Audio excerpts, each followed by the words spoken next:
This is the standard arm. Fully collapsed, 16 inches. Fully extended, 20 inches. The standard arm is used for working on our hands and knees or at ground level.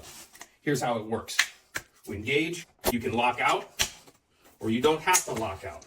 Either way, 50% load transfer away from my low back and knees onto an artificial arm. I'm physically closer to my work, and now I have two hands free for the detailed work that I'm doing.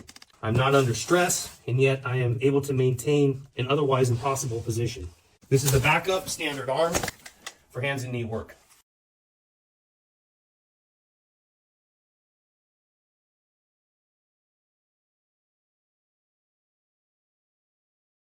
Micro arm, 12 inches fully collapsed to 16 inches fully extended.